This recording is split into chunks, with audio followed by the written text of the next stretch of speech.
George, your monthly essay is entitled Lessons in Leadership, and it suggests we need a leader like Paul Keating to snap us out of the current political malaise. Why a Keating and not a Hawke? Hawke was a consensus builder. Keating was a dreamer. He was someone that could push the country to new ideas. Hawke, in essence, was probably the great reform model for a reconstruction project for Australia. Keating, I think, is the leadership model that might imagine Australian greatness. They're, they're on the same trajectory, but there's something probably a little more inspiring from a Keating, and probably a little more blunt, that might go well in the present context, whereas Hawke might still be trying to seek a consensus where a consensus doesn't exist at the moment in Australia. Keating is valorised by the left-leaning public, but not, it seems, by the party anymore. Why do you think this is? Well, the interesting thing to me is that the left-leaning public were the first to revolt in the 80s when both Hawke and Keating were pushing the deregulation agenda. But they saw something in the Keating Prime Ministership that they didn't know was there in the Treasurer persona, and that is the person who wanted to talk Australia up, gain respect in Asia, maybe get rid of the Queen at the appropriate juncture in our history, and also, the social inclusion agenda was way more radical than Hawke's. And that's the point I come back to. The left sees something in Keating now that they probably didn't know existed in the 80s, and that is this idea of somebody who could punch through on a social issue. It's possible, though, that the ALP now look at that social inclusion agenda and think, actually, the public's still not ready for that. Would you agree? Well, this comes to the point of whether this generation of ALP politicians understand the Hawke and the Keating model. The Hawke and the Keating model was really about building a greater inclusiveness through market mechanisms, and it's the market mechanisms that made people a bit wary. So your first reaction to Hawke and Keating as the economic reformers was, why are they unleashing capital? Secondary reaction to Keating is the social inclusion, the arts agenda, reconciliation agenda, republic and respect in Asia. They look to that thing and say, wouldn't it be great if Australia could just wake up one day and agree with him? Then we'll follow. And that's the problem with this generation of Labor politicians. They probably didn't understand the model that was being built in the 80s and 90s. And look, the thing that sort of hangs over the body politic today, and has been for about the last 10 years or so, is this ever-present polling cycle that we're living through. And if you get a knee-jerk from the public that says, oh, I don't want this or I don't want that, the crowd that are in now in the Labor Party don't imagine that their job is to change opinion as opposed to follow it. Yeah, as you say in the essay, Keating actually believed in his social agenda, whereas the current ALP passion, compassion are optional extras, I guess. Yeah, they are, and it's a shame that it is, because 20 and 30 years after the event, you don't remember who won the news poll of that fortnight on the particular issue. 20 to 30 years after the fact, people look back and see that, for instance, Bob Hawke stood up to John Howard on Asian migration in the late 80s, and it cost John Howard his leadership the first time around. But if they look back to that sort of Beazley, Crean, Latham, Rudd, Gillard version of sort of modern Labor heroes, they're not. They keep following John Howard to the right on the asylum seeker issue. And there's no clarity in this particular issue. It's quite a complex issue. But the idea that somebody has strength of conviction would tend to resonate on history's page a lot louder than the stuff we've been seeing now. You make the point in the essay that it's a particularly nervous time in the Australian public. In some ways, I wonder if the Paul Keating sort of crash through or crash model, he actually was quite a divisive leader on a social range of issues.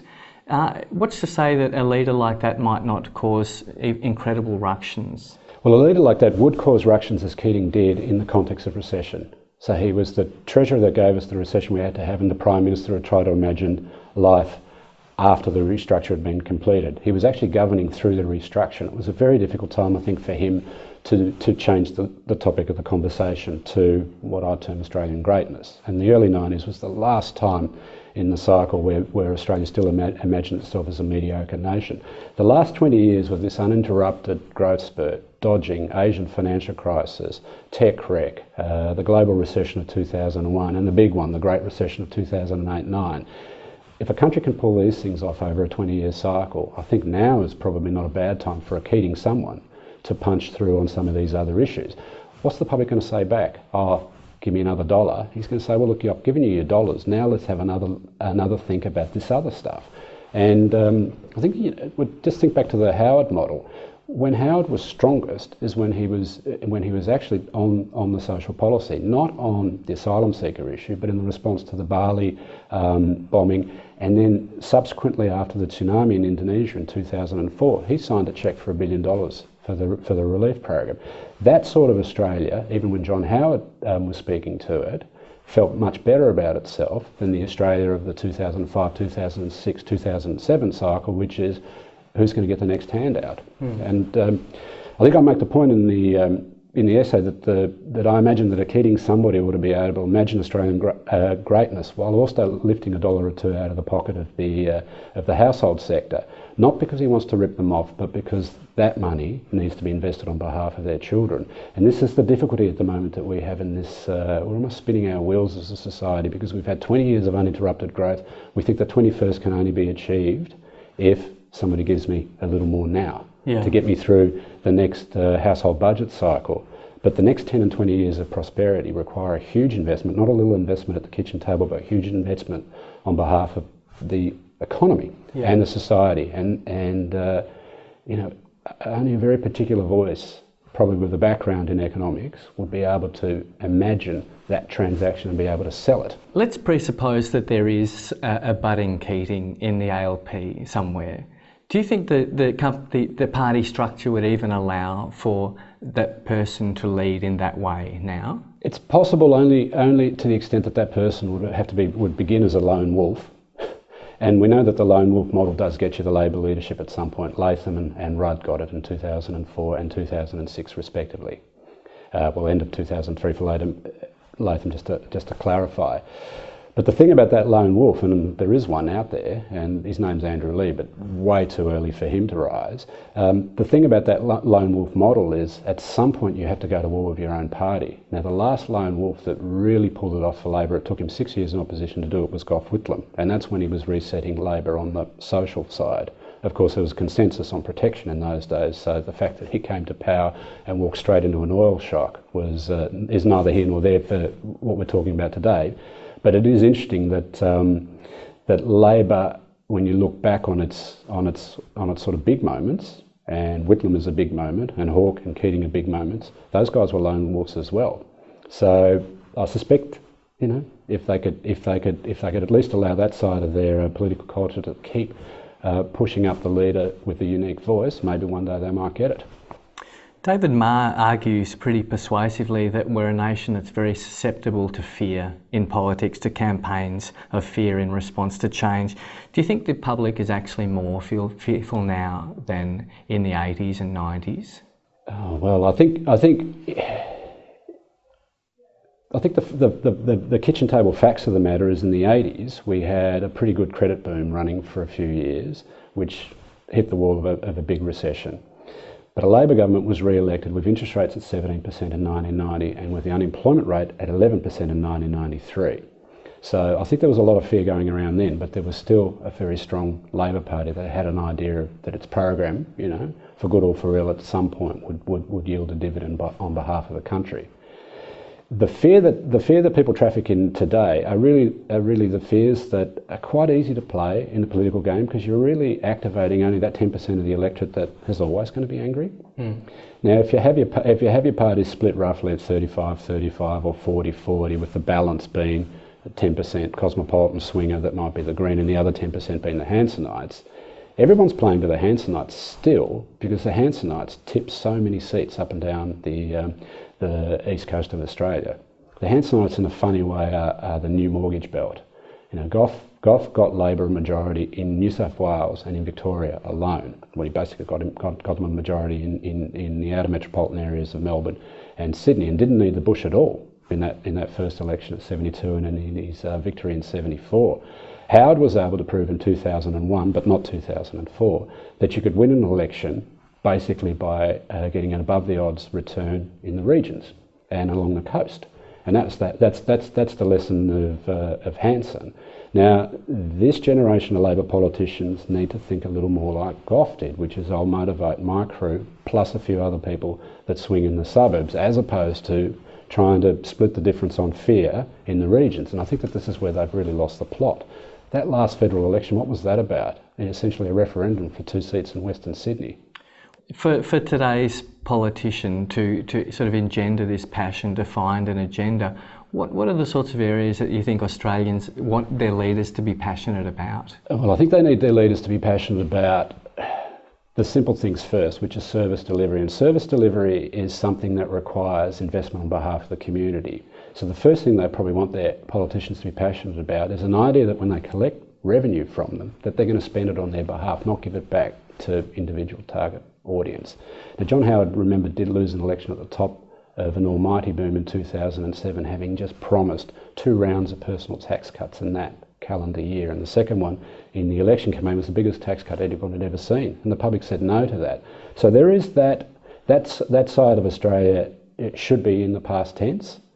So, you're trying to imagine what a leader today would say. A leader today would say, I'm not saying stop whinging about the cost of living, but I am saying that I can't do anything for you if you keep asking me to give you the money back. I need to be able to invest this money on your behalf.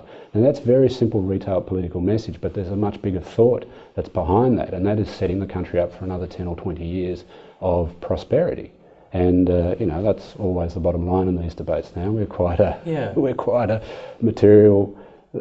materially motivated society. So if you're going to do that for them, you might as well do something in a way that keeps the place functioning a little better. And how do you respond to the Lindsey Tanner sort of argument that it's very, very difficult now to have an intelligent public debate about these things because of the way that the media reports politics in terms of sound bites? Yeah. Lindsey is onto something there, but I think he ends up blaming the messenger, where the argument, and I think it comes out in this piece as well, and Lindsey and I have done a couple of events that have been on Slow TV for people who want to look them up.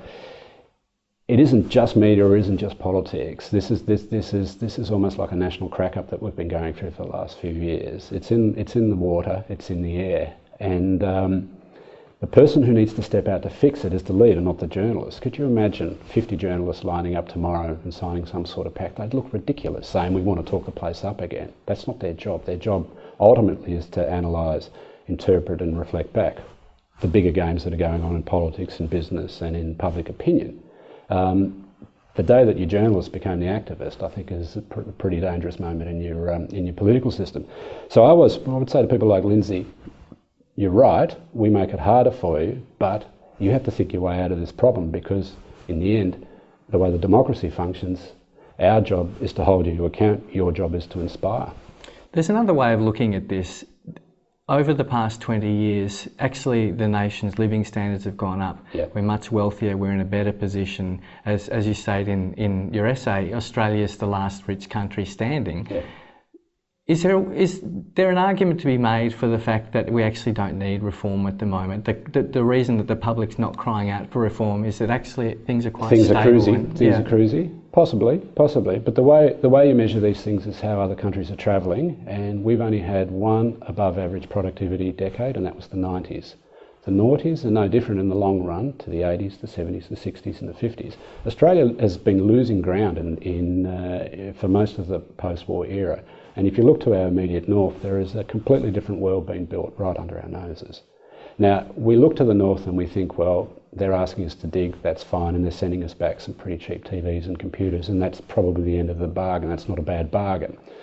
But if they're resetting what is expectations of what a country looks like, how a country functions, and I look at the infrastructure in Asia and I think that they're doing these things 100 times better than we are. And we've always had this particular issue in Australia because of the distance to travel, and also our environment is fragile.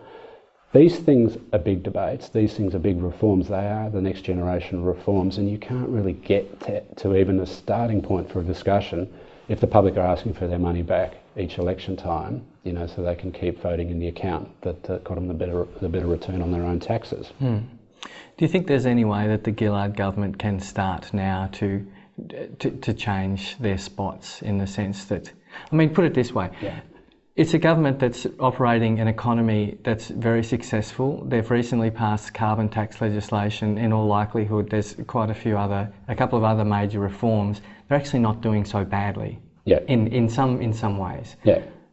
But it seems no one likes them though. No one likes them. No one likes them. No one likes them. No matter what they do. Well, partly because there's no sense that, especially let's say take carbon tax. Both leaders, Gillard and Abbott, have had every position under the sun on this issue.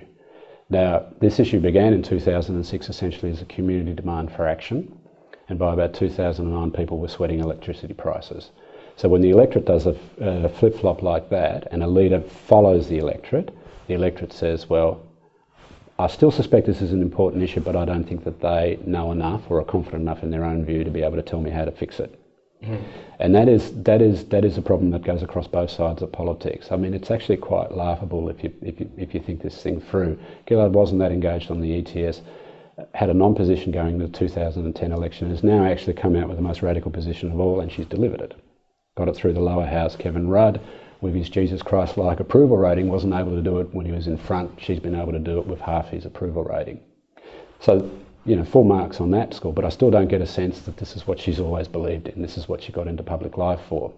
The thing that she's starting to get the hang of at the moment is that the fundamental weakness in Tony Abbott is the fact that he'll say anything to get his face on TV. But when an issue is not one the coalition wants to talk about, for example, workplace relations, as we've seen with the Qantas dispute, he wants to say it's all her fault, and she says, well, no, I'm not taking sides between Qantas and the unions. What do you want to do? And he says, well, it's all your fault. And at that point, the guy seems quite hollow. And it's, in a funny way, it's sad. Labor shouldn't have to mount a recovery based on a 2007 issue, work choices. Yeah. Labor should be mounting a recovery based on their idea that they can better manage the future.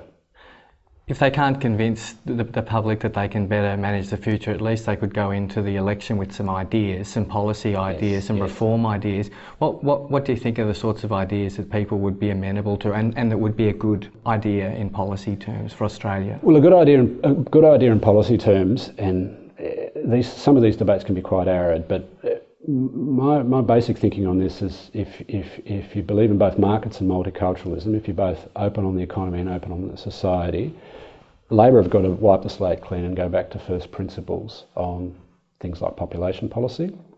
And if they're for a big, not a small Australia, they have to say, then we're going to have to pay for it. Because these people want to live here and because people want to come here, we're going to have to build an Australia that can sustain them. That can sustain a population of 35 million. Now, on present trends, we're going to get to 35 million, regardless of what was said at the last federal election campaign. And that's not such a big deal if in the next 10 years you want to be able to accommodate those people. So an infrastructure agenda, corny though it sounds, is not a bad thing for a national government to focus on. Environmental sustainability, it's now much more than just a motherhood statement. It's actually about carrying capacity. And if you can sort out the water supply, and if you could sort out basically where your cities ought to be located, basically how they interact, these are actually the big issues of the 21st century. And the reason why I say we need to look to our north is that notwithstanding all the carbon that China's belching into the air, they are building functional cities that work a lot better than our cities. So that's where I'd go. Mm. And if I were Labor, I'd be prepared to take the loss at the next election. I'd be prepared to take the loss knowing that their turn will come pretty quickly if they cede power to a political party that is not interested in big ideas. In a funny way, you almost have to break this cycle by showing both sides of politics what didn't work. And the parallel I always draw at the moment is with the 70s. You almost needed Malcolm Fraser to get to Bob Hawke. Mm. You sort of note in the essay that both parties have cultural problems in the sense that they both have leaders that can't articulate their party's core values. That's right. Yeah. So I wonder, following your thesis about needing a leader like Keating, perhaps Rudd and Turnbull would be more suited to these times. Well, Rudd and Turnbull were suited to these times in the sense that, not that I like commenting on opinion polls, but isn't the vibe at the moment that people wish it was 2009 again? Mm. They want a second shot at a bipartisan deal on ETS. I think that is the public mood. Now, I'd put to one side this idea that the sceptics have won this debate. Fear has won this debate, and electricity prices has influenced this particular debate at the moment. But the idea that both sides of politics would agree on a big issue of national importance is essentially that 2009 mindset that we were in before Copenhagen. So that's why there is this, let's go back. because the Gillard versus Abbott contest is really a contest between two leaders who are afraid of the electorate.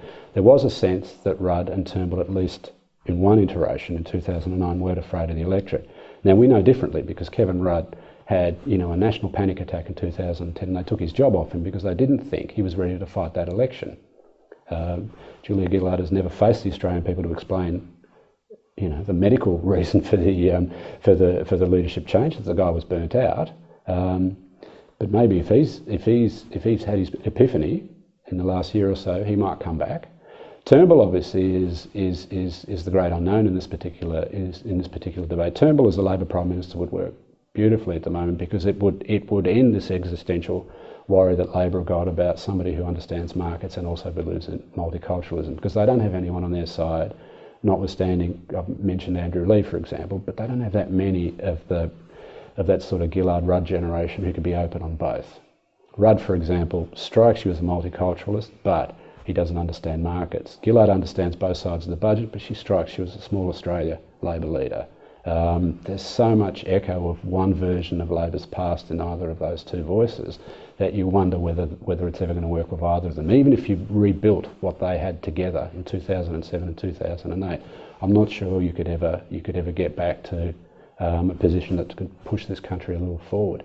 But on the Liberal side, they can't stand Turnbull. In fact, there are scenarios now being workshopped for what happens when he gives up Wentworth, and who gets dropped into that seat, and whether that person is going to be in a position to take over from Tony Abbott. So the scenario is being based on the fact that he'll resign from the party. Yeah, but they won't be able to hold him any longer. And Turnbull's obviously got his own mind here, and he's obviously stayed for longer than was his original intention, because his original intention when he lost the leadership was to walk.